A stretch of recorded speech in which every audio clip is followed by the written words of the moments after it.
Mas Pedro dijo: no tengo plata ni oro, pero de lo que tengo, y en el nombre de Jesucristo de Nazaret, levántate y anda. Hoy vamos a compartir esa frasecita: lo que tengo te doy. Lo que tengo te doy. La pregunta es: ¿qué tenemos? ¿Qué tienes en tu mano para dar? Recuerden que un día una mujer en la Biblia no le dice el nombre, dice solamente que una viuda, esposa de uno de los siervos de los profetas, era como un profeta, va un día a donde Eliseo y le dijo: mi esposo, tu siervo, ha muerto y ha dejado una deuda. Y han venido los acreedores para llevarse a 2 hijos míos o a mis hijos, porque yo no tengo cómo pagar la deuda. Y el profeta le responde y le dice: ¿qué haré por ti? ¿Qué puedo hacer con tremenda deuda, con tremendo problema, mujer? ¿Yo qué puedo hacer por ti? Pero de repente el profeta le dice: ¿qué tienes en casa? ¿Qué tienes en casa? ¿Y qué respondió la mujer? Primero dijo: tu sierva nada tiene en casa. Entonces, si no tenía nada, ¿qué podía dar? Nada. Pero el profeta la mira así fija: no tienes nada. Así de mal estás. Y la mujer se sacude y dice: me acordé, tengo un poquito de aceite. De aceite. ¿Y el profeta qué le dijo con ese poquito de aceite? Ve y pide vasijas prestadas, no pocas, muchas. Y de ese poquito que tienes, tú vas a dar de ese poquito que tienes. No vas a dar de lo que no tienes, vas a dar de ese poquito que tienes. Pero en ese caso lo vas a vertir en las vasijas que te preste. Y yo no sé, la mujer diría: pero Señor, esa gotica se pierde en la olla. El profeta le dijo: tú vas a dar de eso. Hoy te pregunto, no en dirección a si tienes aceite o no tienes aceite, no en dirección a si tienes comida o no tienes comida. Yo te pregunto: ¿qué tienes como padre para darle a tus hijos? ¿Qué tienes como madre para darle a tus hijos? Nuestros hijos, además de heredar de nosotros aspectos físicos, pues ellos tienen nuestra genética, heredan elementos también más allá de aquello físico. También nosotros les transmitimos la pasión con que hacemos las cosas, la pasión con la que le servimos al Señor. Nosotros le transmitimos a nuestros hijos las convicciones de nuestra fe. Nosotros le transmitimos a nuestros hijos los valores, tanto espirituales como sociales, como éticos, como morales, e incluso le transmitimos a nuestros hijos la falta de valores que tenemos. Si tú eres un padre sin valor, no de que no tienes valor, no, sino que sin fundamentos y principios en tu vida, ¿qué le transmites a tu hijo? Eso. Si tu hijo te ve fumar, ¿qué crees que quiere hacer el hijo? Fumar. A mí me parecía chistoso cuando estaba niño. Bueno, chistoso no, me atraía ver a mi papá fumar, porque cogían con un pocillo de tinto caliente un cigarrillo, y eso parece que mi papá parece que se dormían así fumando, se pegaban un sorbo tan profundo que parece que se quedaban estáticos en el sorbo.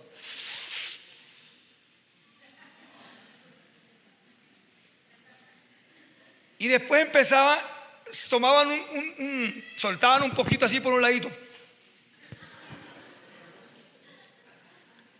como para desocupar un poco, no sé qué desocupaban. Y luego cogían ese pocillo de tinto y pegaban un sorbo de tinto. Y empezaban a hablar con el vecino. Sí, tal y cual. Y después por el otro lado. Yo decía, wow, esto debe ser muy rico. Pero mi papá me prohibía fumar. ¿Qué hacía yo? Lo pillaba donde guardaba los cigarrillos.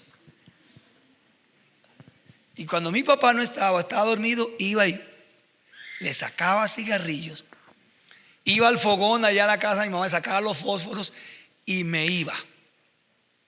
Y un día nos pegamos una borrachera con un primo, porque mi papá también fumaba tabaco.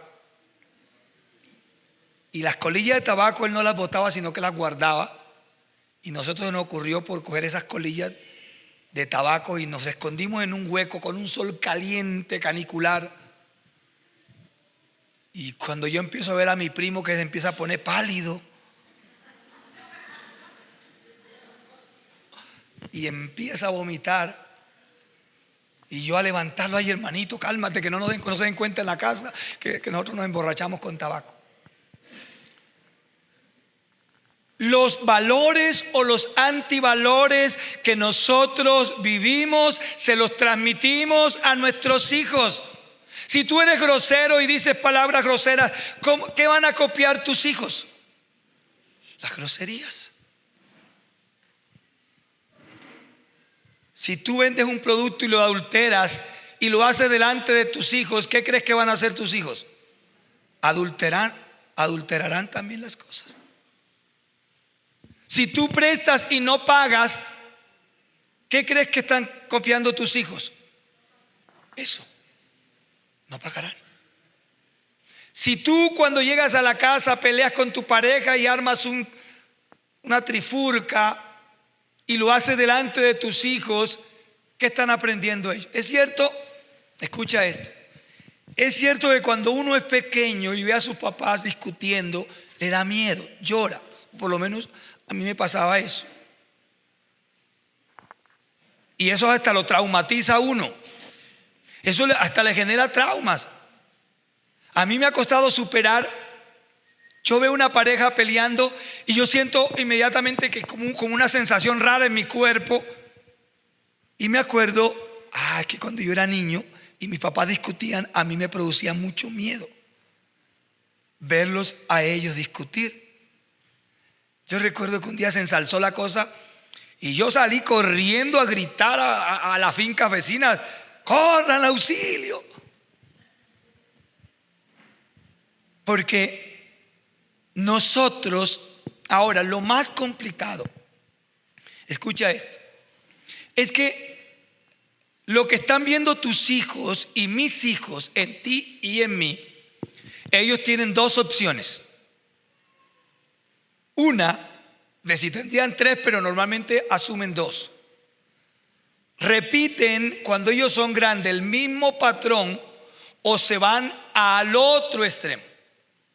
Normalmente hijos que han sido formados en hogares machistas, autoritarios, tienden después a ser muy flexibles en su vida. Tienden muchas veces a no ser líderes en su casa, en su gran mayoría.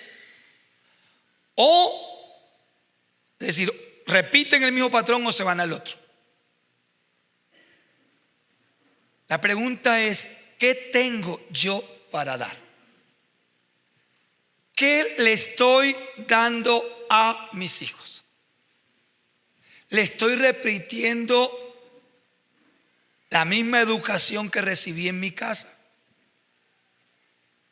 Tal vez inconscientemente, sin darnos cuenta,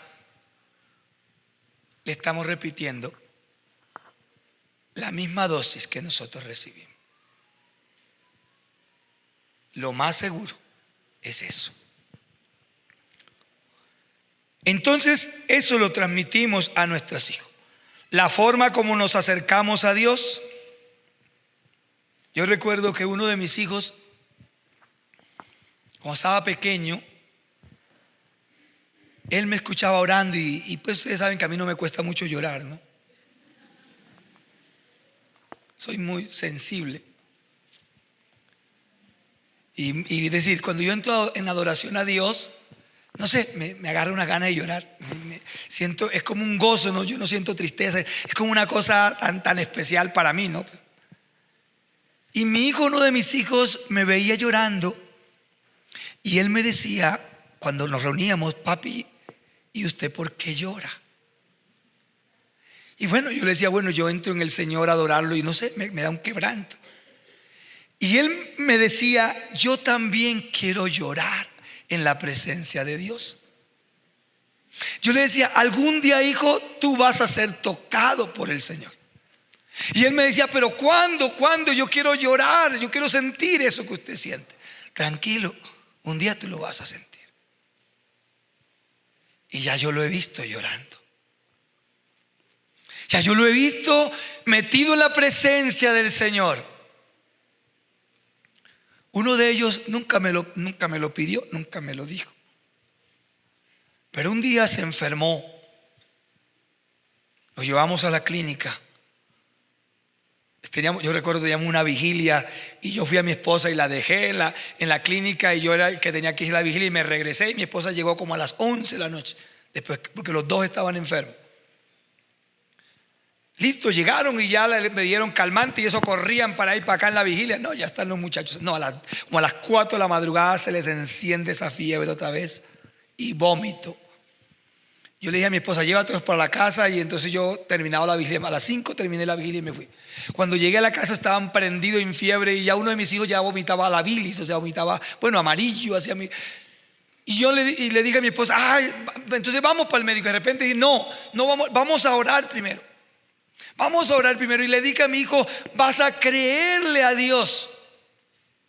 Y yo recuerdo que me arrodillé en la cama y le dije: hijo, tenía como 8 años el mayor, y le dije: tú sabes que Dios responde, tú sabes que tú me has visto que Dios ha dado respuesta a mi vida. Pero clama, porque yo puedo clamar como padre, pero tú eres el que está sintiendo el malestar. Y él se arrodilló conmigo y empezó a clamar, y en ese clamor empezó a llorar. En ese clamor fue tocado por el Señor y empezó a decirle: Señor, por favor, sáname.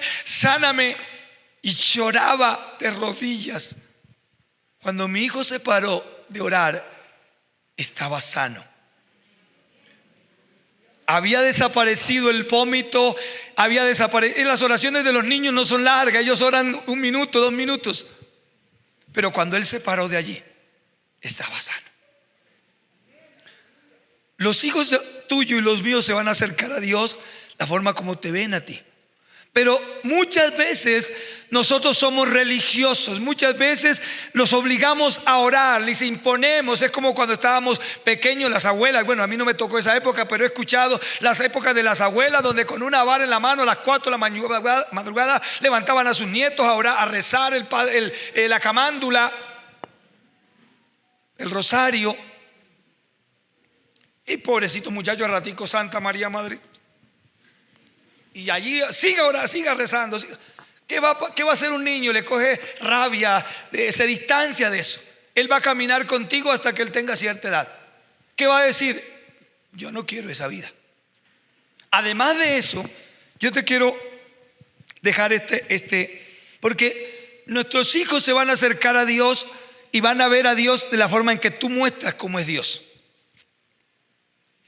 Así, de esa manera ellos se van a acercar a Dios. Y te voy a leer esta historia. Allá en el Evangelio de Marcos, cuando Jesús llegó a Nazaret, que era su tierra, dice la Biblia: y llegado el día de reposo, Jesús comenzó a enseñar en la sinagoga, y muchos oyéndole se admiraban y decían: ¿de dónde tiene estas cosas? ¿Qué sabiduría es esta que le ha sido dada?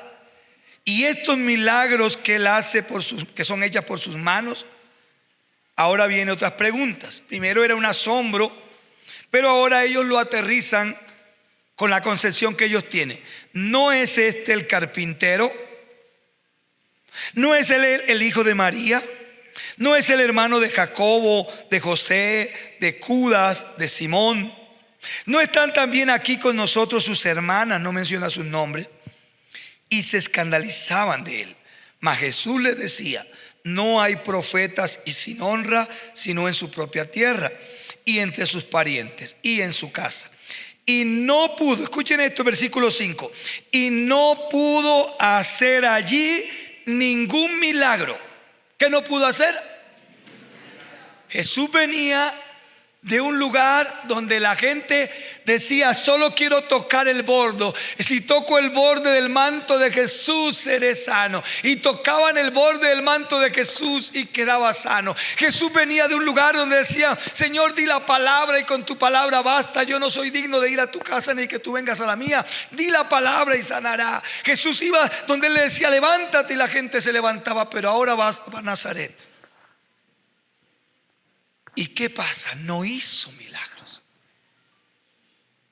Jesús, y dice, perdone esta frase que sería atrevida de mi parte, Jesús allí tiene que forzar los milagros. Dice unos pocos. Primero dice no hizo milagros, y después dice unos pocos imponiendo las manos. Wow. ¿Dónde estuvo el problema? ¿En Jesús? ¿Se le fue el poder a Jesús? La forma como la gente empezó a concebirlo. Pero si este es el carpintero, yo lo he visto es con el cepillo lijando madera. Yo lo he visto con arreglando, pintando, haciendo camas. Yo lo he visto haciendo de sillas. Pero este hombre hacer eso. Yo te pregunto, ¿qué has mostrado a tus hijos acerca de Dios? ¿Cómo ven tus hijos a Dios? Escucha estas preguntas que te voy a hacer. ¿Cómo has llevado tu vida a partir del día en que recibiste a Cristo? ¿Qué le has transmitido a tus hijos? ¿Valores prácticos basados en la palabra de Dios, complementado con una praxis de tu vida, o una teoría? Donde hay hogares donde los niños se saben muchos salmos, y eso está muy bien, y yo felicito a aquellos padres donde de pequeño le enseñan a los hijos los salmos, el Salmo 23, el Salmo XY, el Salmo 1. Qué bueno, yo felicito a esos padres que tienen esa disciplina. Pero yo te pregunto, y no estoy diciendo que no lo sigas haciendo, no me malinterprete, pero yo te pregunto, ¿de qué te sirve que tú le digas a tu hijo: vamos a aprendernos el Salmo 23? ¿O de qué te sirve que tú le digas a tu hijo: vamos a aprendernos el Salmo 1? Bienaventurado el varón que no anduvo en camino de malos, ni en silla de escarnecedores se ha sentado. Pero tu hijo te ve murmurando del vecino. Tu hijo te ve hablando de los pastores. Tu hijo te escucha hablando de las autoridades. Ese presidente, ese alcalde, esto, aquello. Y tú tienes toda la razón para expresarte de esa manera. Pero no lo hagas ahora, de ninguna manera, ¿no? Pero mucho menos delante de tus hijos.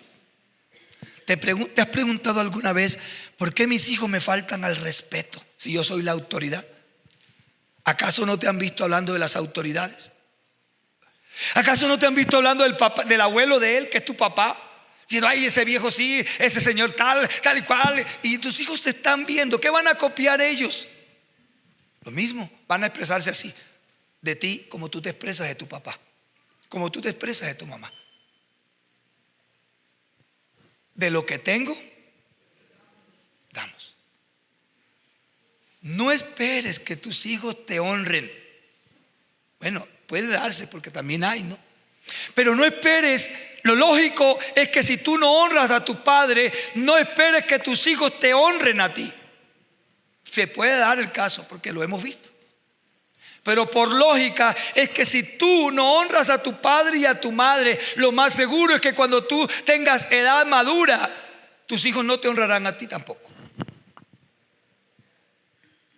Si a ti ahora te estorba el papá porque ya está viejito y tienes que llevarlo a un centro geriátrico porque no te lo soportas, no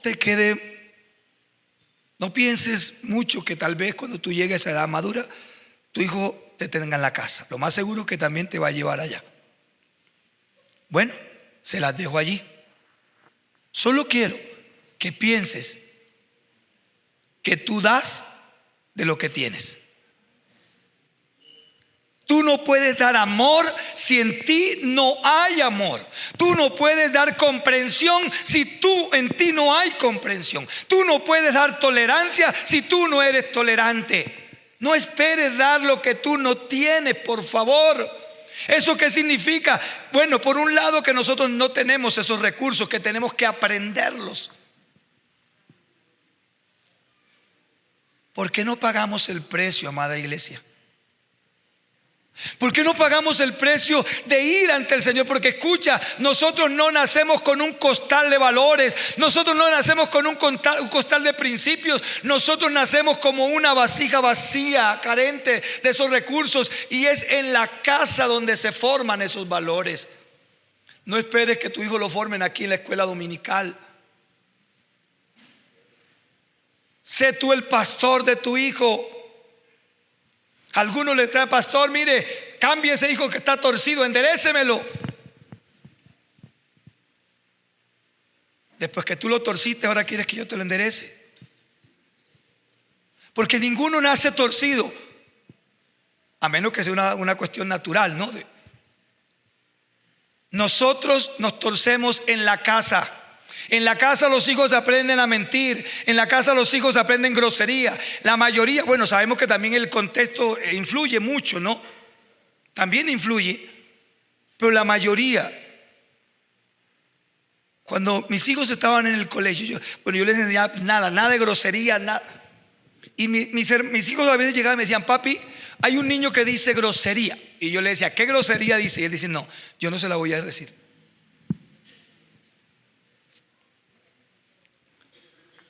Yo no se la voy a decir. Él decía: yo no voy a repetir eso.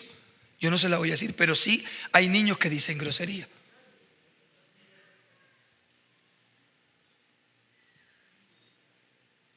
Si tú tratas mal a tu esposa, ¿qué crees que está aprendiendo el niño?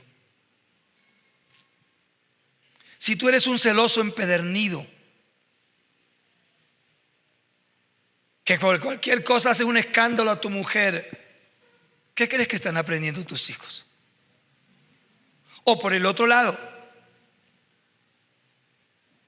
si tú le estás dando, si tu hija te está viendo a ti con infidelidades,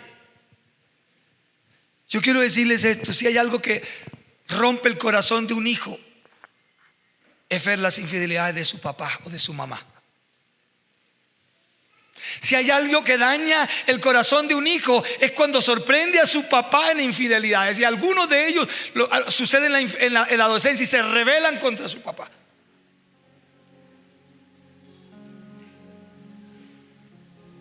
¿Cómo estamos hoy? ¿Qué le estamos transmitiendo a nuestros hijos?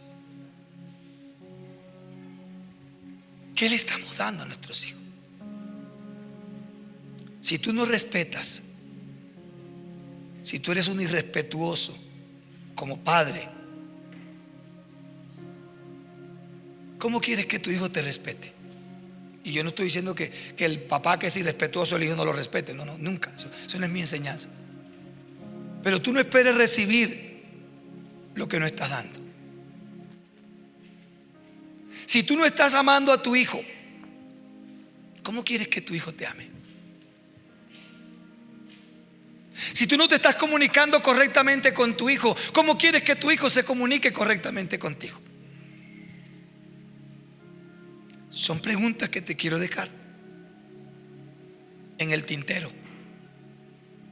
Tu hijo dará, porque tu hijo ahora es un recipiente que está recibiendo. Recuerda, nuestros hijos son una esponjita que están recibiendo lo que tú le estás dando. Te pregunto, si hay leche derramada y tú le pones una esponja, ¿de qué se llena la esponja? ¿Por qué la vas a exprimir queriendo recibir agua? Cuando la exprimas, ¿qué te va a dar? Leche. Y ya tal vez cortada, tal vez ya con olor. Si esa esponjita Absorbe limón. No esperes que te dé naranja, aunque son de los mismos cítricos. Si esa esponjita absorbió limón, cuando le exprimas, botará limón. Amados hermanos, amados amigos que están ahí en la línea, ¿qué le estamos dando a nuestros hijos? ¿Qué están viendo? Ahora, tú puedes decir, no, yo le doy la palabra de Dios, pero se la das en teoría, pero se la estás dando en la práctica. Tus hijos ven en la práctica que lo que dice la palabra tú lo estás viviendo. Ama, y tus hijos ven que tú los amas. La Biblia dice, ayúdense los unos a los otros. En tu familia hay esa unidad de ayudarnos, de colaborarnos. Yo quiero dejarles unas ideas bíblicas después de esta serie de preguntas. En el libro hay unas, bueno, no quiero dejar pasar por alto esta encuesta que se hizo en un colegio cristiano y arrojó los siguientes datos. Del 100% de niños que fueron entrevistados, el 56% de los niños manifestó luchar con problemas de depresión y ansiedad. ¿Qué origina la depresión y la ansiedad? Normalmente los problemas que la gente lleva, los problemas no resueltos. De ese 100%, el 22% manifestaron haber tenido pensamientos suicidas en los últimos 12 meses. No sé si nuestros hijos también estén viviendo con pensamientos de quitarse la vida. Dios nos ayude.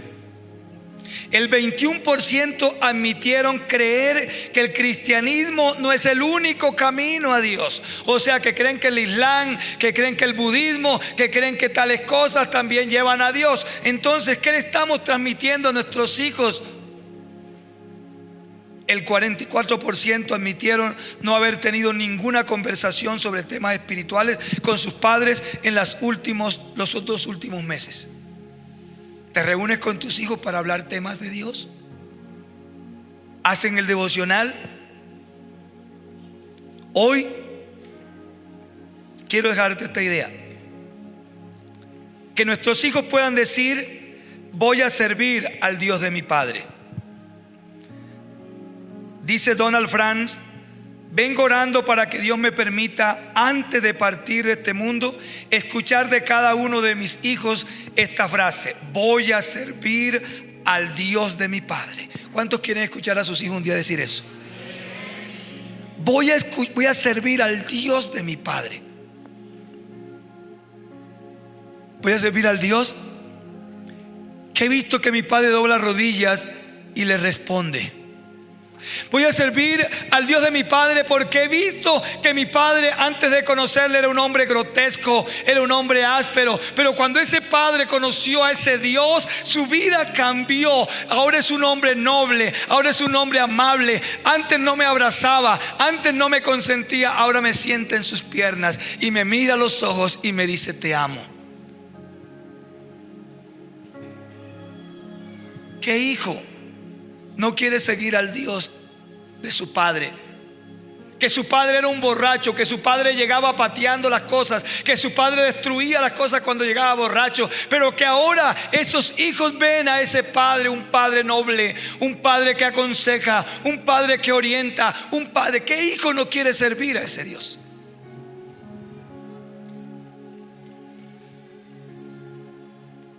Jacob, cuando su suegro lo persiguió, su suegro y tío Labán lo persiguió, cuando lo alcanzó y venía con la intención de hacerle mal, Jacob le dice estas palabras en Génesis 32:42: si el Dios de mi padre, Dios de Abraham y temor de Isaac, no estuviera conmigo, de cierto me enviarías ahora con las manos vacías. Pero Dios vio mi aflicción y el trabajo de mis manos y te reprendió anoche. ¿Cuál era la concepción de Jacob? Esta: Jacob dice: es el Dios de mi padre y de mi abuelo al que yo le sirvo. El Dios de mi padre y el Dios de mi abuelo. Jacob declara: he aprendido el temor de Dios en la casa de mi padre. Dice, Dios de mi padre, Dios de Abraham y temor de Isaac. Jacob aprendió que aunque el hogar de Isaac no fue un hogar perfecto, si tú miras el hogar de Isaac, hubo muchos errores, pero hubo algo que quedó impregnado en el corazón de Jacob, y fue que en el hogar de su padre aprendió el temor de Dios. Tal vez nunca vio a su padre que le levantara la mano a su madre. Tal vez, aunque no era una pareja muy amorosa, pero vio un padre comprensivo con aquella mujer. Tal vez, aunque no creció en un ambiente muy agradable, vio a un padre honrado que glorificaba a Dios y que honraba al Dios eterno. Pero también, con esta vamos a terminar, estas dos cositas más. Jacob aprendió que la convicción, o mejor dicho, Jacob tenía una convicción, era que Dios estaba con él y que intervenía a su favor. Dice, si el Dios de mi padre no estuviera conmigo, de cierto me enviarías ahora con las manos vacías. Esta convicción, él dice, Dios no va a permitir que tú me quites esto. Qué bueno que nuestros hijos crezcan con esa convicción. Yo no tengo un Dios que me quita, yo tengo un Dios que me da. Yo tengo un Dios que no permite que, si alguna persona viene a usurparme lo que Dios me dio, no permitirá que lo haga. Jacob tenía la convicción. Esta convicción, Jacob tenía claro que Dios veía su aflicción y el trabajo de sus manos. Pero dice, pero Dios vio mi aflicción y el trabajo de mis manos. Dios estaba con él en los momentos adversos y le guiaba en su trabajo. Quiero que te coloques de pie, por favor. Dios estaba con él en los momentos adversos. ¿Sabes cómo van a ver nuestros hijos? Jacob no está diciendo, Dios no permite que yo tenga adversidades. El Dios de mi padre no permite que yo tenga adversidad. Dice, el Dios de mi padre. Yo he aprendido, he visto a mi padre llorando en medio de las aflicciones, pero he visto un Dios que lo consuela en su aflicción. Qué bueno que tú le abras el corazón a tus hijos y tú le digas a tus hijos, he tenido momentos de mucha tristeza, he tenido momentos de pérdida, he tenido momentos de dolor, he tenido momentos de crisis, pero he visto al Dios poderoso a mi lado, acompañándome en esos momentos de dolor. Qué bueno que a veces también mostremos nuestra cara débil ante nuestros hijos, quebrantados. Porque a veces nuestro machismo no nos deja quebrantarnos, porque mis hijos me ven llorando. Qué lindo que mi hijo me vea llorando en la presencia de Dios, pero también me vea celebrando en la victoria, diciéndole, hijo, hace tales días me viste allá llorando, postrado. Esta es la victoria que me dio el Dios de mi padre, el Dios que también quiero que sea tu Dios y que te dará la victoria a ti también. Padre amado, yo te doy gracias. Deseo con todo mi corazón, Señor, que el Dios a quien yo sirvo sea el Dios de mis hijos.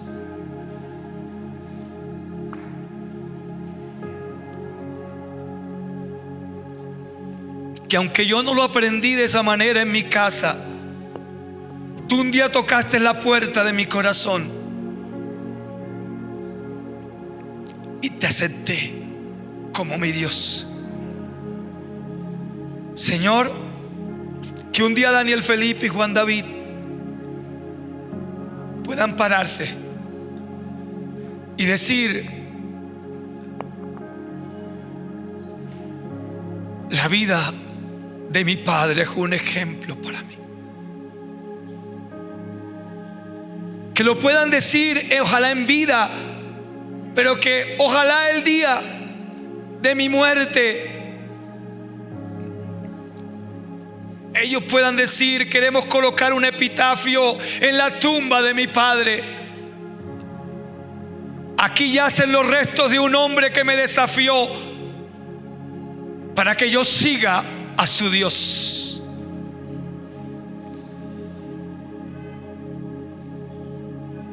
Y no que nuestros hijos digan: ¿cómo sigo al Dios de mi padre? Si mi padre dice que ese Dios cambia, pero yo no he visto un cambio en mi casa. Si me han enseñado que ese Dios dice que el hombre debe ser fiel, pero yo he visto un padre infiel en mi casa. ¿Cómo puedo yo servir al Dios de mi padre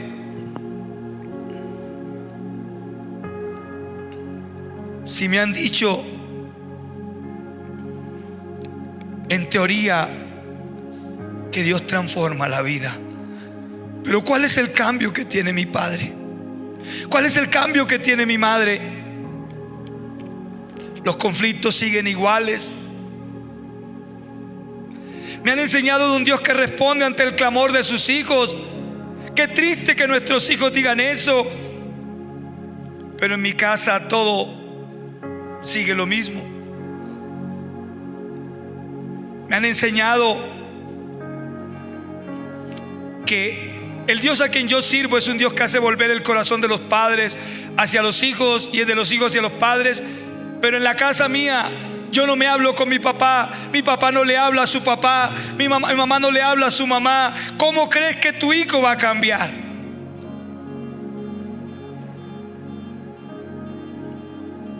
Me han enseñado un Dios de perdón, pero en la casa, cuando mi padre se equivoca o cuando mi madre se equivoca, no pide perdón.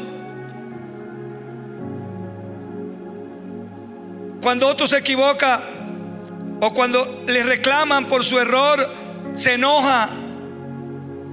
En lugar de aceptar el error, se enfada, golpea, maltrata.